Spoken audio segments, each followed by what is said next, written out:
All right, I know that there's been a lot of tensions between us two, and we've gone through 70 days without sports, okay? Can we please put that aside for right now? Okay, we're just seeing sports coming back. There's talks about hockey maybe coming back for the Stanley Cup playoffs. NASCAR has come back. Golf has come back. Okay, let's just put everything aside because there's been a lot of tensions. You know what? How about this? I will finally give you a video this week, okay? So let me just put you down really quick, okay? In fact, I will give you a front row seat for this, okay? Let's just get you like right there. Perfect. So make sure that you are on camera. Now you're gonna be a little bit low, but that's totally okay, okay? Okay, are we cool? Everything okay? You comfortable? You ready? All right, awesome.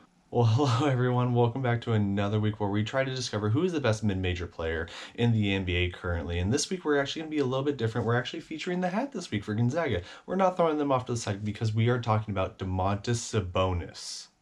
Now, actually a little bit of fun fact about myself. I was actually at Gonzaga when Sabonis was going to Gonzaga and actually had a Spanish conversation with him despite the fact that he was actually born in Portland, Oregon, and also played for the Lithuanian national team.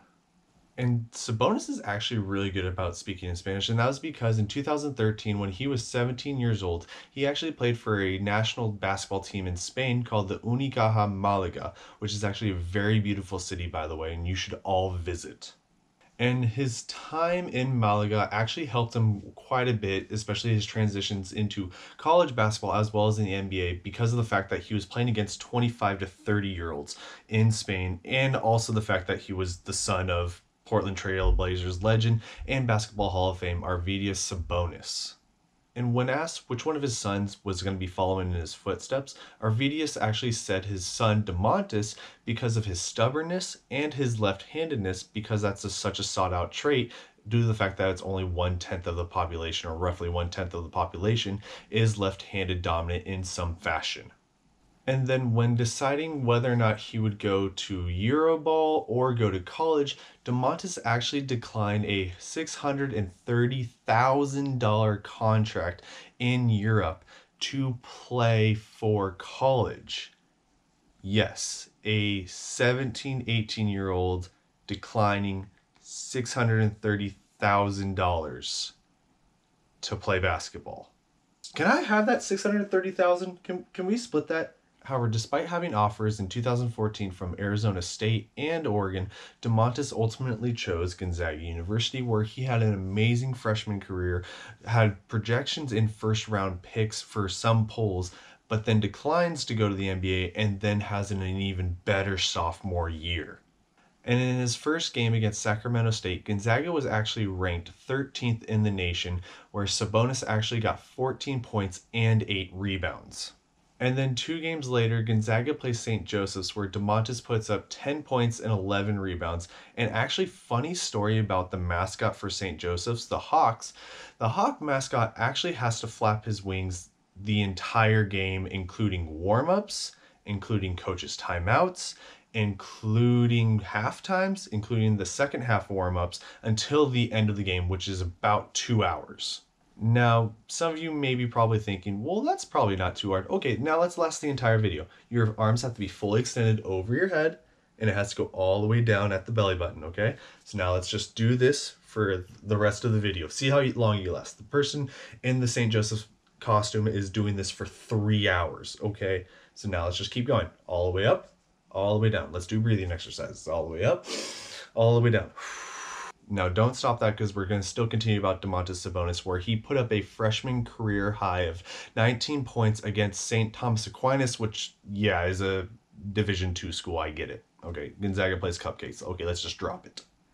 And then Gonzaga goes on to play Pepperdine, where Domantas puts up his second career double-double of 18 points and 12 rebounds in a somehow close 78-76 win over Pepperdine. But then Domantas goes on to have 2 more double-doubles in his career, having a total of 4 double-doubles. In his freshman year, Gonzaga only lost twice that season. One to Arizona, where Byron Wesley missed the last 3 free throws to not send the game to second overtime. And then the second time to BYU on senior night, And that somehow became a trend on senior night. And no, I'm not forgetting about 2017.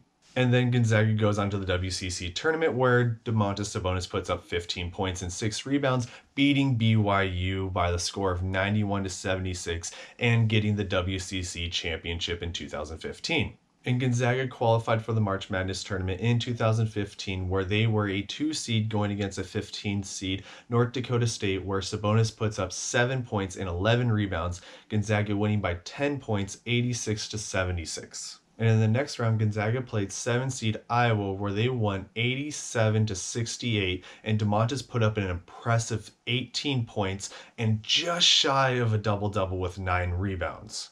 Now, this side of the bracket had some really interesting upsets because in the Sweet 16, Gonzaga played 11 seed UCLA, who had already beaten SMU, who was a 6 seed in the first round. Actually, interesting fact, Gonzaga actually lost to SMU earlier that season.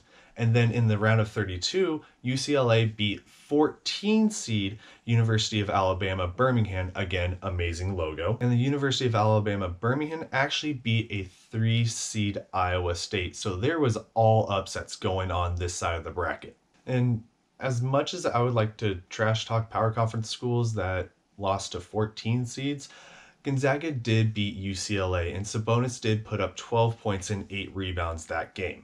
And in the Elite Eight, the furthest any of these players have gone since we've talked about Steph Curry, linked down in the description below, Domantas put up 9 points and 4 rebounds, but Gonzaga falls short to the inevitable NCAA champions, Duke University. Enough said about that.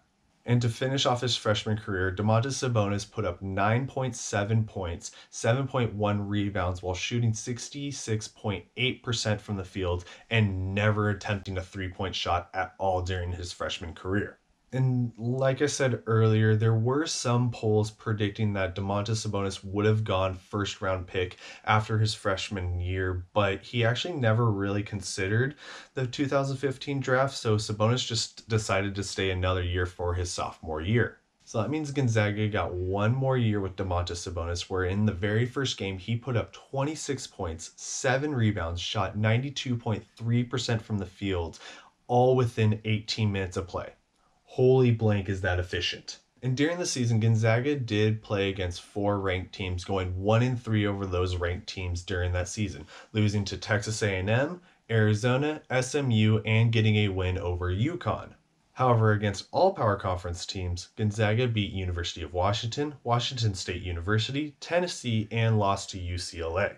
Domantas Sabonis increased his rebounding by getting 23 double-doubles on 36 games of the season, getting 12 games of 20-plus points and 15 games of 14-plus rebounds. And Gonzaga lost 7 games that season against Texas A&M, UCLA, Arizona, SMU, BYU, St. Mary's College on the road, and St. Mary's College at home on senior night. But let's not reflect on all that, and let's celebrate Domantas Sabonis getting a career high of 36 points and then going on to get 16 more rebounds against Tennessee, and then almost matching that against the University of San Francisco by getting 35 points and 14 rebounds, and then goes on to have a career high in 20 rebounds against the University of Pacific. And then after beating St. Mary's College in the WCC Finals, Gonzaga was actually placed at an 11 seed, going against 6 seed Seton Hall, where Domantas put up 21 points and 16 rebounds, all while battling the flu and fouling out of that game, but it ultimately resulted in Gonzaga winning that game to move on to the round of 32. And in the next game, Gonzaga had to place against 3 seed Utah, where Domantas led the way in 19 points and 10 rebounds to get the win to move on to the Sweet 16. And in the Sweet 16, Gonzaga played against 10 seed Syracuse. Now let's talk about the weird upsets that were going on. So Syracuse in the very first round played against the 7 seed Dayton, which was guaranteed. Then in the second round, they actually played against 15 seed Middle Tennessee, who beat 2 seed Michigan State. But yes, it's Gonzaga, the one that chokes every year. Every tournament is Gonzaga choking in the first round. You got anything to add about that? No, nothing? Okay. Now, we can talk about that game if you want, but I'd rather not remember those last 3 or 4 minutes of the game. But Domantas did put up 19 points, 17 rebounds, and got 5 blocks on that game. and was also the last person to touch that ball before the buzzer sounded. Enough said about that game. We don't need to talk about anything else. And in his sophomore year, Domantas Sabonis had 19.6 points, had 14.3 rebounds, 3.3 blocks, and declared himself eligible for the 2016 NBA draft, where he went 11th overall by the Orlando Magic and then later traded to the Oklahoma City Thunder. And then 1 year later, Oklahoma City Thunder traded Domantas Sabonis to the Indiana Pacers just before the 2017 season for Victor Oladipo and also Paul George, who we did also previously just talk about. Link for that video in the card on top and also in the description. And for the Indiana Pacers, Sabonis only has actually started 24 of the 148 games that he's played for them, but is still averaging 12.9 points and 8.5 rebounds, and also got a 2020 All-Star bid. In 2018 and in 2019, his home national country of Lithuania named Sabonis the 2018 and 2019 Player of the Year, and in 2020 we are thanking you, Sabonis, for showing what mid-major programs can do during the NBA and push for more mid-major players and more mid-major skill and more mid-major recognition. And I also thank you for watching this video as well and making it all the way to the end. Please, if you like this video, hit the like button. If you want to know about future videos, please hit subscribe as well. I have a whole playlist of mid-major players in the NBA currently, so if there's a name that I've missed, please let me know and post a comment down below. But in the meantime, as always, soap and water, wash those hands.